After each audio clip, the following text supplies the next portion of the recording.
बघा आपले ऍडजस्टमेंट चालू होती. या ठिकाणी चारही ऍडजस्टमेंट सबस्क्रिप्शनवर मेन 4 ऍडजस्टमेंट असतात. मागच्या वर्षीचा ऍडव्हान्स, मागच्या वर्षीचा आउटस्टँडिंग, चालू वर्षांचा ऍडव्हान्स, चालू वर्षाचा आउटस्टँडिंग. आता त्याच्याविषयी आपण पाहत होतो. बघा या ठिकाणी जुन्या बॅलन्स शीटला मागच्या वर्षीचा ऍडव्हान्स दिला 1000, चालू वर्षाचा मागच्या वर्षीचा आउटस्टँडिंग दिलाय 3000. आणि ह्या वर्षी कोणत्या कोणत्या वर्षीचे कसे कसे पैसे मिळाले तर 3, 4चे त्यांना 2500 मिळालेत, 4, 5चे 15,000 मिळाले आणि 5, 6चे 800 मिळाले असं त्यांनी सांगितलंय. मग आता ऍडजस्टमेंट सोडवताना बघा आपण विचार काय केला, प्रिव्हियस इयरचे जर 3000 रुपये भेटायचे बाकी होते तर प्रिव्हियस इयरच्या 3000 मधून बघा ह्या ठिकाणी रिसिटला दाखवलंय 3, 4चे आपल्याला 2500 मिळाले. किती मिळाले? 2.5. म्हणजे 3000 भेटायचे होते, फक्त 2500 वसूल झाले. म्हणजे उरलेले 500 रुपये कुठे दाखवणार आपण? चालू वर्षाच्या ऍसेटला आउटस्टँडिंग म्हणून. आउटस्टँडिंग प्रिव्हियस इयर टाकलं 2000, 3, 4 आणि दाखवलं 500 रुपये. आता पुढे चालू वर्षाचा बघा या ठिकाणी किती? 15,000 रुपये. मग 15,000 रुपये आपल्याला घ्यायचे इन्कमला. 15,000 रुपये कुठे घेणार आपण? इन्कमला. त्यानंतर नेक्स्ट इयरचे पैसे बघा. नेक्स्ट इयरचे पैसे जे आहेत, नेक्स्ट इयरचे पैसे किती रुपये? 800 रुपये. नेक्स्ट इयरचे जे 800 रुपये, ते 800 रुपये दाखवायचे आपल्याला लॅबिलिटीला. 800 रुपये कुठे दाखवले? लॅबिलिटीला. या ठिकाणी बघा हे जे 800 रुपये ऍडव्हान्स आलाय तो घेतला लॅबिलिटीला. मग अशा पद्धतीने मागच्या वर्षाचे 2500च मिळाले, भेटायला पाहिजे होते 3, म्हणून ते 500 रुपये उरलेले दाखवलेले ऍसेटला. 15,000 रुपये इन्कमला घेतले आणि 800 रुपये घेतले आपण लॅबिलिटीला. आता ऍडजस्टमेंट करायचं तर प्रिव्हियस इयरचा आउटस्टँडिंग दिलेलं आहे बघा इथं. प्रिव्हियस इयरचा आउटस्टँडिंग किती दिलेत रे? 1000. प्रिव्हियस इयरचा जो काही ऍडव्हान्स मिळाला होता म्हणजे थोडक्यात 2003-4 ला एका व्यक्तीने आपल्याला 1000 रुपये आणून दिले होते. कशासाठी? तर पुढच्या वर्षीचे. तो मिळालेला ऍडव्हान्स तो मागच्या वर्षाच्या लॅबिलिटीला दाखवला. जसं चालू वर्षी आपल्याला ऍडव्हान्स मिळाला तो आपण चालू वर्षाच्या लॅबिलिटीला दाखवला. तसं मागच्या वर्षी कोणी ऍडव्हान्स दिला असेल तर त्यांनी मागच्या वर्षीच्या लॅबिलिटीला दाखवला. मग हा जो प्रिव्हियस इयरचा ऍडव्हान्स असतो तो काय करायचा असतो? ह्या वर्षी इन्कमला आणून ऍड करायचा असतो. मग आता बघा हे मागच्या वर्षीच्या लॅबिलिटीला जो ऍडव्हान्स दिसतोय तो प्रिव्हियस इयरचा ऍडव्हान्स आहे. त्याचा इफेक्ट काय केला आपण प्रिव्हियस इयरचा ऍडव्हान्सचा? तर चालू वर्षी इन्कमला काय केला? ऍड केला. मग मी तो जो फॉर्मॅट लिहून दिलता त्याच्यामध्ये बघा प्रिव्हियस इयरचा ऍडव्हान्स हा ऍड होतो. कशामध्ये? इन्कमला. मग आता प्रिव्हियस इयरचा ऍडव्हान्स जो 1000 रुपये होता ते या ठिकाणी आपण इन्कमला ऍड केला. मग 15 आणि 1 झाले इथं 16,000 रुपये. मग आता नीट लक्ष द्या, कन्फ्युज होईल, थोडं व्यवस्थित विचार करा. मी स्टेप बाय सांगतोय. मागच्या वर्षीचं आउटस्टँडिंगचं काय केलं? किती रुपये मिळाले पाहिलं. जर सगळे पैसे मिळाले असतात तर आपण काहीच इफेक्ट केला नसता. पण ह्या 3000 पैकी फक्त किती मिळाले? 2.5. म्हणून उरलेले 500 रुपये आपण ऍसेटला दाखवले. चालू वर्षाचा जे काही 15,000 आहे ते इन्कमला, चालू वर्षाचा ऍडव्हान्स लॅबिलिटीला. मागच्या वर्षीचा जो ऍडव्हान्स होता तो काय केला आपण? इन्कमला ऍड केला. त्याचा एकच इफेक्ट येतो कारण ऑलरेडी एक इफेक्ट कुठे झालाय? जुन्या लॅबिलिटीला. मग इथं दुसरा इफेक्ट कुठे येतो? इन्कमला ऍड होतो. मागचा ऍडव्हान्स असेल तर तो काय करणार? ह्या वर्षी ऍड करणार. जसं आता हे 3, 4चे 5, 6चा ऍडव्हान्स आपण इथं 800 रुपये दिला का नाही, हा 800 रुपये पुढच्या वर्षी जाऊन इन्कमला ऍड होणार. जसं मागच्या वर्षीचे 1000 रुपये ह्या वर्षीच्या इन्कमला येऊन ऍड झाले, तसेच हे 800 रुपये जे दिसत आहेत लॅबिलिटीला चालू वर्षाच्या, ते पण पुढच्या वर्षी जाऊन इन्कमला काय होणार? ऍड होणार. ती प्रोसेस असते. मग त्यासाठी नीट समजून घ्या. मागचा ऍडव्हान्स आला तर तो इन्कमला ऍड करा. मागचा आउटस्टँडिंग आला तर ते इन्कमला लेस करतो आपण जर इन्क्लूड असेल तर. मग हे 3 पैकी 2.5 मिळाले होते. उरलेले 500 रुपये आपण कुठे दाखवले? ऍसेटला. आता बघा चालू वर्षाचा आउटस्टँडिंग किती? खाली 5000. मग चालू वर्षाच्या आउटस्टँडिंगचं काय करायचं रे? पहिला इफेक्ट इन्कमला ऍड करायचा. पहिला इफेक्ट इन्कमला काय होणार? ऍड. सेकंड इफेक्ट जाईल या ठिकाणी ऍसेटला. सेकंड इफेक्ट ऍसेटला गेला बघा. आउटस्टँडिंग 5000, त्याचा सेकंड इफेक्ट कुठे गेला? या ठिकाणी ऍसेटला 5000 रुपये आपण दाखवले. ठीक आहे. अशा पद्धतीने आपण ह्या वर्षीचे इफेक्ट या ठिकाणी केलेले आहेत. मग या ठिकाणी बघा काय काय आलं होतं? मागचं आउटस्टँडिंग आलं तर मागचा ऍडव्हान्स आलता. चालू वर्षाचे पैसे प्लस चालू वर्षाचा ऍडव्हान्स. चालू वर्षाचा ऍडव्हान्स डायरेक्ट लॅबिलिटीला घेतला. मागचा ऍडव्हान्स इन्कमला आणून ऍड केला. ठीक आहे. अशा पद्धतीने ऍडजस्टमेंट होतात. करंट इयरचा आउटस्टँडिंग आपण ऍड करून ऍसेटला घेतला.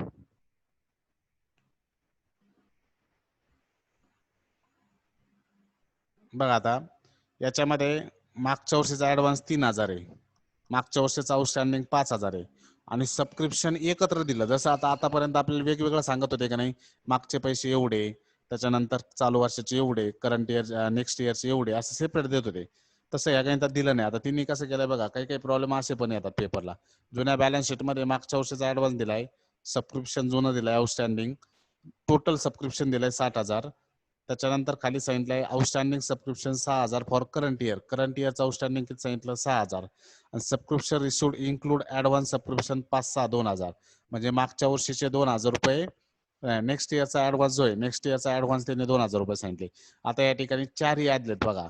मागचा आउटस्टँडिंग आलं, मागचा ऍडव्हान्स आला. पुढच्या वर्षीचा आउटस्टँडिंग आलं, करंट इयरचा आउटस्टँडिंग आलं, करंट इयरचा ऍडव्हान्स आला. आता ही कशी सोडायची नीट ध्यान देऊन लक्ष द्या. बघा व्यवस्थित बघा. सगळ्यात अगोदर आपल्याला सबस्क्रिप्शन घ्यायचं असतं इन्कमला. मग या ठिकाणी इन्कमला घेतलं सबस्क्रिप्शन 60,000. ठीक आहे. आता हे जे मागच्या वर्षीचं आउटस्टँडिंग आहे, आता या ठिकाणी बघा आपण सबस्क्रिप्शन मध्ये 2 गोष्टी लेस करतो आणि 2 गोष्टी ऍड करतो. त्यासाठी फॉर्मॅट बघा, मी फॉर्मॅट तुम्हाला लिहून दिलेला आहे. 2 गोष्टी ऍड होतात, 2 गोष्टी लेस. बघा या ठिकाणी बघितलं आउटस्टँडिंग चालू वर्षाचं आउटस्टँडिंग असेल तर ऍड करा, मागचा आउटस्टँडिंग लेस करा. चालू वर्षाचा ऍडव्हान्स लेस करा, मागचा ऍडव्हान्स ऍड करा. ठीक आहे. मग आपल्याला या फॉर्मॅटवरून एक गोष्ट डोक्यात ठेवा.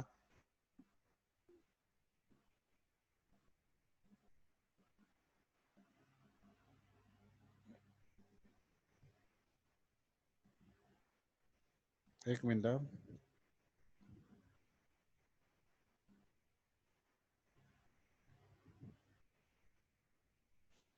हा नाही, याच्या पुढची स्लाइड होती ना. ही स्लाइड आहे. बा मग 60,000 रुपये आपण इथं मानले. आता सबस्क्रिप्शन मध्ये 2 गोष्टी लेस होतात. 2 गोष्टी कोणत्या लेस होतात रे? तर मागचा आउटस्टँडिंग आणि पुढचा ऍडव्हान्स, ह्या 2 गोष्टी लेस करायच्या. नेहमी लक्षात ठेवा. सबस्क्रिप्शन मधून कोणत्या गोष्टी लेस होतात? तर मागचा आउटस्टँडिंग आणि पुढचा ऍडव्हान्स. आता मागचा आउटस्टँडिंग इथं दिसतोय बघा. मागचा आउटस्टँडिंग किती वरती 5,000. मागचा आउटस्टँडिंग 5,000 आहे, ती लेस करायची. म्हणून या ठिकाणी बघा लेस आउटस्टँडिंग 3-4. आता करंट इयर आपलं 4-5 आहे, म्हणून इथं लिहिलं मी लेस आउटस्टँडिंग मागचं वर्ष 3-4. मागचं आउटस्टँडिंग लेस करायचं प्लस पुढचा ऍडव्हान्स म्हणजे 5-6चा जो ऍडव्हान्स दिला ऍडजस्टमेंट मध्ये तो लेस करायचा. म्हणून इथं लेस केलं मी ऍडव्हान्स करंट इयर 5-6चं 2,000. मग 2 गोष्टी काय होत असतात रे सबस्क्रिप्शन मधून लेस होतात. कोणत्या कोणत्या गोष्टी? तर मागचं आउटस्टँडिंग जर याच्यात इन्क्लूड असेल तर लेस करायचं. सेपरेट दिला असेल तर आपण घेत नाही, पण जर इन्क्लूड असेल तर काय करायचं? मागचं आउटस्टँडिंग लेस करायचं, करंट इयरचा ऍडव्हान्स लेस करायचा. म्हणून बघा मागचं आउटस्टँडिंग 3-4चं वरती दिलेलं आहे जुन्या बॅलन्स शीटला, ते आपण लेस केलं. ऍडव्हान्स आपल्याला ऍडजस्टमेंट मध्ये सांगितलं आहे, तो लेस केला. आणि आता ह्या ऍडव्हान्सचा दुसरा इफेक्ट, कारण ऍडजस्टमेंट मध्ये बघा करंट इयरचा मागच्या वर्षीचा आउटस्टँडिंगचा आपण एकच इफेक्ट करतो, पण ऍडव्हान्सचे 2 होतात. मग एक इफेक्ट केला आपण इन्कमला लेस, दुसरा करतो लॅबिलिटीला. दुसरा कुठं करतो आपण? लॅबिलिटीला. मग हे 60,000 मध्ये हे 7,000 लेस केले, 53 राहिले. हे ऍडव्हान्सचा दुसरा इफेक्ट जाईल लॅबिलिटीला. ऍडव्हान्सचा सेकंड इफेक्ट कुठे जाणार? लॅबिलिटीला. Subscription received in advance 2,000. या ठिकाणी बघा सबस्क्रिप्शन मध्ये 2 गोष्टी लेस करायच्या, मागचा आउटस्टँडिंग आणि नेक्स्ट इयरचा ऍडव्हान्स. मग या ठिकाणी मागचा आउटस्टँडिंग लेस केलं 5,000, त्याचा एकच इफेक्ट. तसं 2,000चे 2 इफेक्ट झाले, ऍडव्हान्सचे 2 इफेक्ट झाले. करंट इयरचा ऍडव्हान्स इन्कमला लेस करायचा, दुसरा इफेक्ट कुठे घ्यायचा? लॅबिलिटीला. ह्या स्टेप वाईजच लक्षात ठेवावं लागतील. त्याच्यानंतर पुढे बघा नेक्स्ट आहे. आता 2 गोष्टी सबस्क्रिप्शन मध्ये ऍड होतात. कुठल्या कुठल्या? तर चालू वर्षाचा आउटस्टँडिंग 6,000 रुपये आणि मागच्या वर्षीचा ऍडव्हान्स हे ऍड होत असतं. मागच्या वर्षीचा ऍडव्हान्स बघा 3,000 इथं दिलाय जुन्या लॅबिलिटीला, तो ऍडव्हान्स इथं ऍड करायचा. त्याचा एकच इफेक्ट होणार, फक्त ऍड. तसंच चालू वर्षाचा आउटस्टँडिंगचे 2 इफेक्ट करायचे. एक इन्कमला ऍड करायचं आणि सेकंड इफेक्ट करायचा ऍसेटला. मग या ठिकाणी बघा 4ही ऍडजस्टमेंट झाल्या. सबस्क्रिप्शनवर एवढी मोठी ऍडजस्टमेंट येऊ शकते पेपरला. काय काय येऊ शकतं? तर मागचा आउटस्टँडिंग, मागचा ऍडव्हान्स, चालू वर्षाचा आउटस्टँडिंग, चालू वर्षाचा ऍडव्हान्स. आता मी काय काय लेस केलं नीट बघा. सबस्क्रिप्शन पहिले इन्कमला घेतलं, मागचा आउटस्टँडिंग लेस केलं, चालू वर्षाचा ऍडव्हान्स लेस केला, चालू वर्षाचा ऍडव्हान्सचा दुसरा इफेक्ट लॅबिलिटीला. पण चालू वर्षाचेच फक्त आपण 2 इफेक्ट केले, मागच्या वर्षाचे फक्त एकच इफेक्ट आहे. मागच्या वर्षाचं आउटस्टँडिंग इथं लेस केलं 5,000, चालू वर्षाचा ऍडव्हान्स लेस करून लॅबिलिटीला घेतला. तसं आता बघा पुढं काय काय ऍड केलं? तर मागच्या वर्षीचा ऍडव्हान्स 3,000 रुपये ऍड केला, त्याचा एकच इफेक्ट. आणि चालू वर्षाचा आउटस्टँडिंग 6,000 रुपये ऍड केलं, त्याचा सेकंड इफेक्ट केला आपण ऍसेटला. मग या ठिकाणी काय काय लेस होतं आणि काय काय ऍड होतं ते पक्क डोक्यात ठेवा. मागचा ऍडव्हान्स बघा चालू वर्षाचा ऍडव्हान्स मागचे आउटस्टँडिंग लेस करायचं आणि चालू ऍडव्हान्स चालू ऍडव्हान्स आणि मागच्या वर्षाचा आउटस्टँडिंग लेस केला, प्रिव्हियस इयरचा ऍडव्हान्स आणि करंट इयरचा आउटस्टँडिंग ऍड करायचं. आणि हे नाही कळलं तर तो फॉर्मॅट लिहून दिलाय, त्या फॉर्मॅटमध्ये नीट बघा, त्याच्यानुसार ते सोडावं लागतं. ठीक आहे. तर अशा पद्धतीने हे ऍडजस्टमेंट असतात ते आपल्या सॉल्व आउट झाल्यात.